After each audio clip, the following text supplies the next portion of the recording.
안녕하세요. 마음 편한 투자자입니다. 오늘은 장 중이긴 하지만 시간이 좀 있어서 현재 저희 계좌의 그런 실시간 상황을 공유 드리려고 합니다. 먼저 접속을 해보도록 하겠습니다. 오늘은 장이 그렇게 나쁘지 않은 것 같습니다. 근데 항상 말씀드리지만 저는 이 장 시황과는 크게 전체적인 종합주가 지수나 코스닥 지수는 크게 개의치 않는 편입니다. 한번 볼까요? 뭐 0.4% 정도 이렇게 전체 지수는 뭐 나쁘지 않은 것 같습니다. 점점 코로나 이슈에 대한 것들이 회복하고 있지 않나, 회복하는 추세처럼 보이고 있습니다.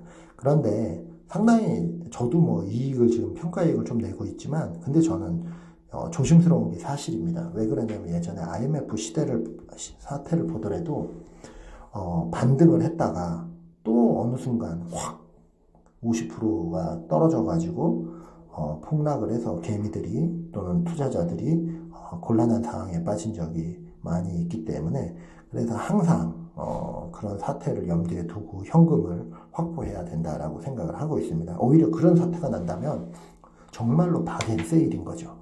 물론 그게 두 번에 끝나는 게 아니라 세 번, 네 번도 될 수 있다라고 생각을 합니다. 그렇기 때문에 항상 현금을 적정한 어느 정도 현금을 확보하고 또는 추가로 현금을 동원할 수 있는 장치들을 마련을 하면서 투자를 해야 된다라고 생각을 합니다. 만약에 그런 생각 없이 그냥 몰빵을 한다면 더 떨어졌을 때 리스크를 감당할 수 없어서 실패를 하거나 수익을 제대로 못 내는 경우가 다반사라고 생각을 합니다. 근데 이게 말처럼 쉽지 않은 걸 저 스스로도 누구보다 잘 알고 있습니다. 그렇지만 스스로 그런 거에 경계심을 갖고 조금이라도 현금을 계속 확보하려는 노력을 하고 있습니다. 현재 보면 평가금액 보면은 드디어 이제 한 4천만 원 넘었습니다. 그동안 오늘 하루만 뭐 대충 계산은 안 해봤는데 한 1,000만 원 정도는 된 것 같거든요. 그래서 수익률도 22% 정도 되고 한 4,600만 원 정도 올랐습니다. 여기에 보면 종목별로 보면 뭐 하이트 진로 조금 올랐고, 삼강글라스 보합세고, 한글과 컴퓨터는 오히려 조금 떨어졌고, 그리고 카카오가 조금 올랐습니다. 그런데 저는 개인적으로는 이 한글과 컴퓨터와 같은 회사와 카카오 그와 같은 그런 디지털 회사들이 앞으로 더 잘 될 거라고 생각을 합니다. 왜 그러냐면 코로나 이슈로 그 고객들이, 소비자들이 이제 점점 온라인 쇼핑, 이커머스에 대한 거, 그리고 줌과 같은 화상 채팅 또는 화상 회의와 같은 디지털 기술에 이제 익숙해지고 있습니다. 그런 것들을 한번 써본 사람들은 절대 그 편리함 때문에 그 예전에 불편한 상황으로 돌아가지 않을 거라고 저는 확신하고 있습니다. 그렇기 때문에 앞으로 카카오나 한글과 컴퓨터 같은 이러한 IT 디지털 업체들이 더 강화될 거라고 생각을 하고 있고요. 그 중에서 또 카카오는 우리 생활 편의에 전반적으로 디지털화되는 그런 선두 기업이기 때문에 더욱더 발전 가능성이 높다라고 생각을 합니다. 그리고 한글과 컴퓨터는 나중에 따로 각각의 종목별로 제가 왜 이걸 사고 있고 어떻게 생각하고 있는지에 대해서 말씀드릴 기회가 있겠는데, 한글과 컴퓨터는 간단하게 말씀드리면 IT 기업이면서 그 다음에 최근에 마스크를 1억 장 정도 생산할 수 있는 회사를 인수를 또 했습니다. 자회사가. 그렇기 때문에 앞으로 그래서 이제 코로나 이슈에 대응도 지금 되고 있지만, 앞으로 제가 생각할 때는 코로나처럼 이러한 그런 상황들이 한 3, 4년 주기로 계속 오지 않을까. 사스, 메르스, 코로나, 그 다음엔 뭐가 뭔지 모르겠으나 그러한 리스크가 분명히 있다라고 생각을 합니다. 그리고 우리나라는 또 그 중국과 인접해 있다 보니까 황사가 매년 발생이 되는데, 그렇기 때문에 올해 그 전 국민들이 마스크 사용에 대한 거를 습관화했기 때문에 앞으로도 마스크 사용에 대한 그런 습관들은 어느 정도 유지가 된다라고 생각을 합니다.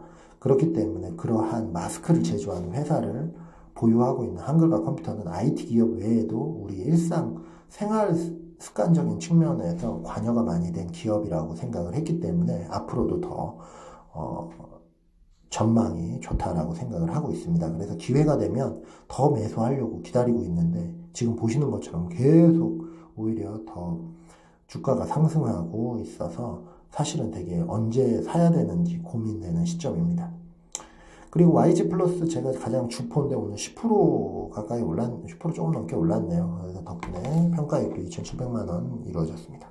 그리고 고려신용정보도 올랐고요. 사실 이 고려신용정보는 저희 집사람한테 추천을 해줘서 제가 5,000원 이하일 때, 4,000원대일 때는 적극적으로 사라고 했는데 좀 더 기다려야 될 것 같습니다.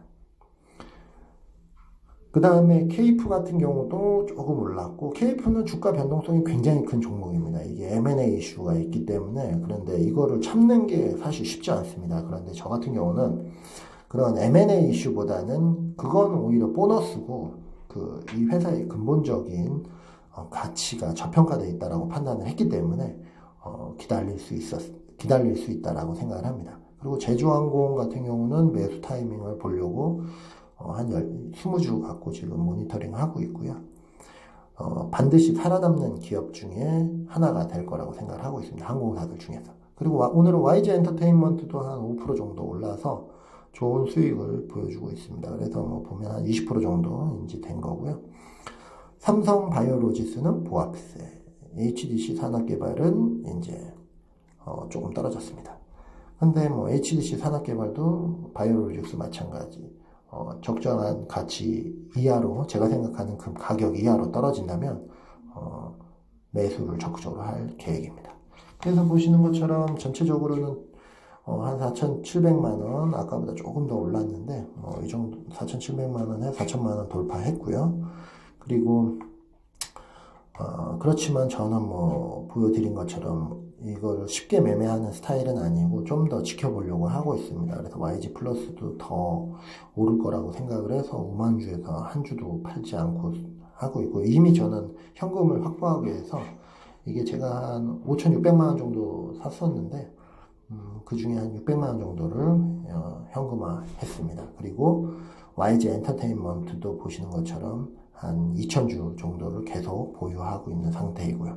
나머지도 마찬가지입니다. 나머지 것들 중에서는, 종목들 중에서는 이슈에 따라서 아니면 현금을 좀 더 확보하기 위해서 조금 소량으로 매매를 할 수는 있겠지만, 전체적인 추세는 말씀드린 것처럼 저는 조금 더 올랐다고 단기간에 올랐다고 확 팔고 그런 스타일은 아닙니다. 그리고 높아심에서 제가 말씀드리지만, 제가 이렇게 제 계좌를 보여드리고 종목을 설명드린 이유는 이걸 따라하라는 얘기는 절대 아닙니다. 그러면 망합니다. 왜 그러냐면, 제가 지난번에 올렸던 주식 전문가라는 그런 사기꾼들 조심해야 된다고 했잖아요. 저는 사실 주식 전문가도 아닙니다. 왜냐면 저는 이거를 전업으로 하는 것도 아니고 저는 본업이 또 따로 있고 직장 생활을 하면서 지금 이거는 부업으로 하는 수준입니다. 그리고 이 주식에 대한 지식도 이제 초보를 좀 면한 수준이고, 투자 기간은 제가 한 5년 되는 것 같아요. 그렇지만 시행착오도 겪었고 그러면서 사실은 많이 실패도 해보고 성공도 조금씩 해보고 그러면서 제 나름대로 어떤 가치관은 좀 분명하게 정립이 되어 있습니다.